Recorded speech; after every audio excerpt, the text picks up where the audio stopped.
Vamos lá então? Ezequiel capítulo 36, acompanhe com a gente aí. Vamos lá, gente. Filho do homem, profetize para os montes de Israel e diga: ó montes de Israel, ouçam a palavra do Senhor. O que eu chamar a sua atenção é Deus, então, voltando para o profeta Ezequiel e falando para ele, agora é hora de você profetizar contra os montes. Montes de quem? Montes de Israel, ok? Sabemos profetizar contra os edomitas, amonitas, contra os pastores, contra o povo, agora contra os montes de Israel, e a gente vai entender um pouquinho mais. Vamos lá. Assim diz o soberano Senhor: o inimigo disse a respeito de vocês: ah, as antigas elevações se tornaram nossas. Por isso, profetize e diga: assim diz o soberano Senhor: eles devastaram, perseguindo vocês por todos os lados, de maneira que vocês se tornaram propriedade das demais nações e objeto de conversa maliciosa e de calúnia de todos. Por isso, ó monte Israel, ouçam a palavra do Senhor, o Senhor. Assim diz o soberano Senhor: aos montes, às colinas, às ravinas, aos vales, às ruínas arrasadas e às cidades abandonadas que foram saqueadas e ridicularizadas pelas demais nações ao seu redor.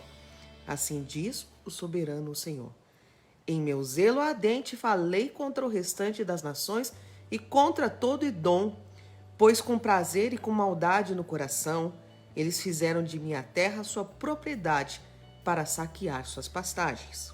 Gente, então assim, só para você entender, se você não conhece o território, a geografia, você talvez fique assim vago na tua mente, mas aqui Jerusalém, né, sempre foi protegida pela sua geografia.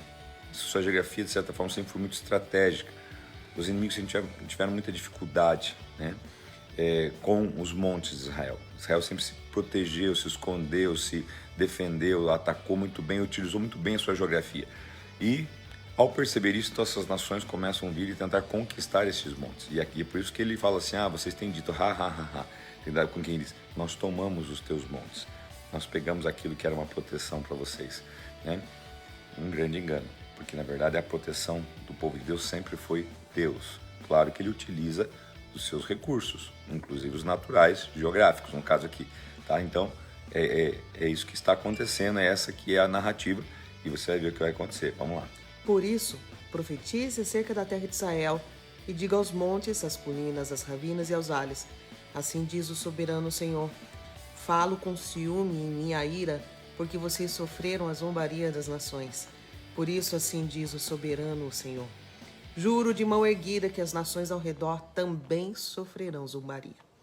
Mas vocês, ó montes de Israel, produzirão galhos e frutos para Israel, meu povo, pois ele virá logo para casa. Estou preocupado com vocês e olharei para vocês favoravelmente. Vocês serão arados e semeados, e os multiplicarei, sim, toda a nação de Israel. As cidades serão habitadas e as ruínas reconstruídas. Multiplicarei os homens e os animais, e eles serão prolíferos e se tornarão numerosos. Tornarei a povoá-los como no passado e farei vocês prosperarem mais do que antes. Então vocês saberão que eu sou o Senhor. Farei Israel, meu povo, andar sobre vocês. Vocês lhe pertencerão, serão herança de Israel. Vocês nunca mais os privarão dos seus filhos.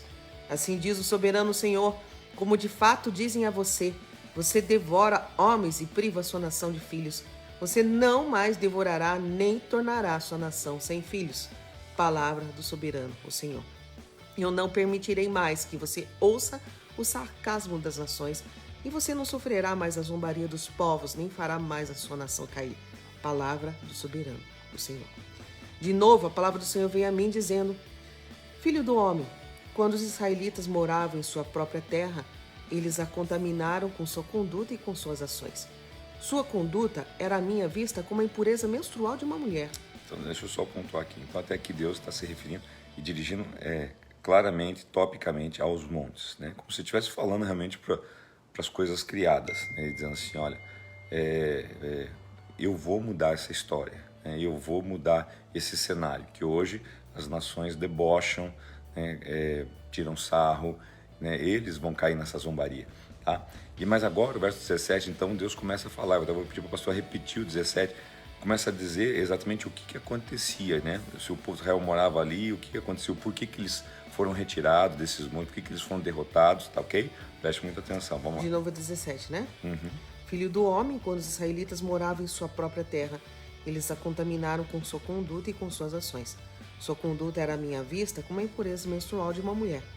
Por essa razão, derramei sobre eles a minha ira, porque eles derramaram sangue na terra e porque se contaminaram com seus ídolos.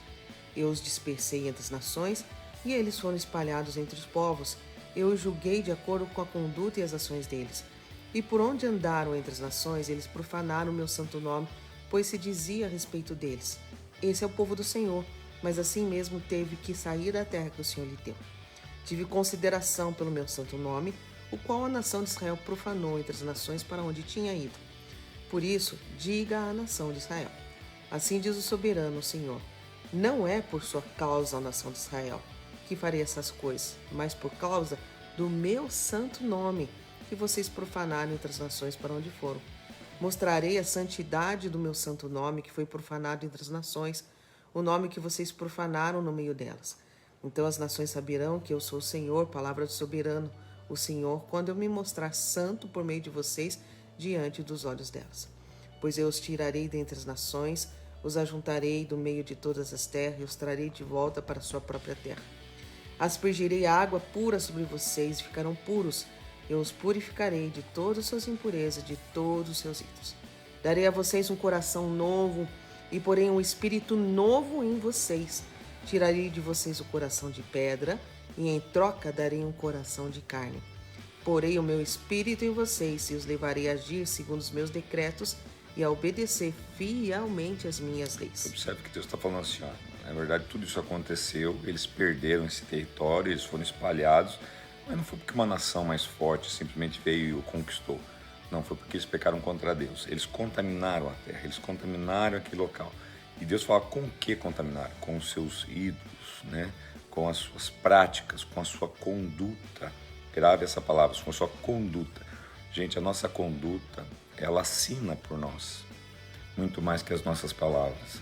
Eu posso estar dizendo, eu amo a Deus, eu adoro a Deus, eu sou apaixonado por Deus, mas se a minha conduta não assina isso, o que vai valer não são as minhas palavras, é a minha conduta. Deus então espalha eles, né? Quando eles são então agora aqui debochados, né? Eles são zombados, Deus fala assim, agora diz que Deus teve um ciúme. Você observa que Deus tem ciúmes até do seu povo quando o seu povo está em rebeldia. Então agora Deus fala assim, não, então profetiza aos montes, porque o meu povo vai voltar, eles vão se arrepender. E por quê? Eu vou dar a eles um novo coração, eu vou colocar um espírito novo, eu vou tirar, né, esse coração de pedra e vou colocar um coração de carne cheio da minha presença, né? Então é uma promessa de Deus. Então, queridos, isso é uma esperança também para todos que estão às vezes distantes, afastados, longe de Deus. É uma vez que você tem consciência que você é povo de Deus, né? Deus, mesmo às vezes nós estamos com a nossa conduta errada, fazendo coisa errada, né? Deus ainda ele não suporta ver o nosso sofrimento. Parece que ele sempre tem um plano B para nos resgatar. Esse é o amor de Deus, viu? Esse Deus não existe, né? Eu já dizia um pastor amigo meu, esse Deus não presta, no sentido assim, não é possível, né? Que ele nos ame tanto assim, né? Mas vamos lá. Vocês habitarão na terra que dei aos seus antepassados. Vocês serão meu povo e eu serei o seu Deus. Eu os livrarei de toda a sua impureza. Convocarei o cereal e o farei multiplicar-se. E não trarei fome sobre vocês. Aumentarei a produção das árvores e as safras dos campos, de modo que vocês não sofrerão mais vergonha entre as nações por causa da fome. Então vocês se lembrarão dos seus caminhos maus e das suas ações ímpias, e terão nojo de vocês mesmos por causa das suas iniquidades e das suas práticas repugnantes. Quero que saibam que não estou fazendo isso por causa de vocês. Palavra do soberano Senhor. Envergonhem-se e humilhem-se por causa de sua conduta, nação de Israel. Assim diz o soberano Senhor, no dia em que eu os purificar de todos os pecados, restabelecerei as suas cidades, as ruínas serão reconstruídas. A terra arrasada será cultivada, não permanecerá arrasada à vista de todos que passarem por ela. Esses dirão, esta terra que estava arrasada tornou-se como o jardim do Éden. As cidades que jaziam em ruínas, arrasadas e destruídas, agora estão fortificadas e habitadas.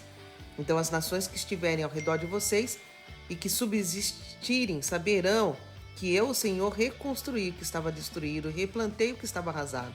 Eu, o Senhor, falei e o farei.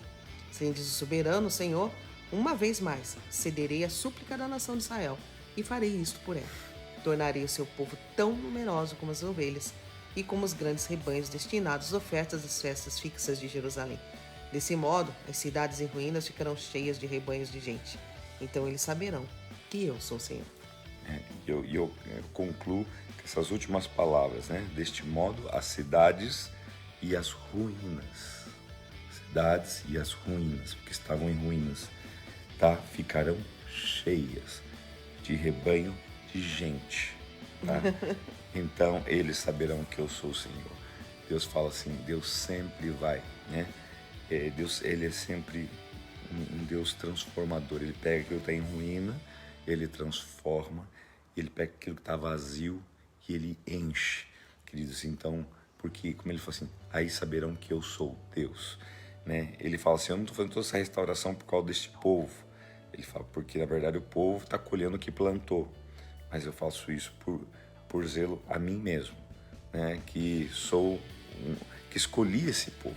Tá? Então, assim, isso é graça, isso é favor, porque assim, então quer dizer, Deus não está fazendo algo por tua vida hoje, por minha vida hoje, né? Pela nossa conduta que talvez ainda não esteja adequada. Ele faz isso por Ele, tá?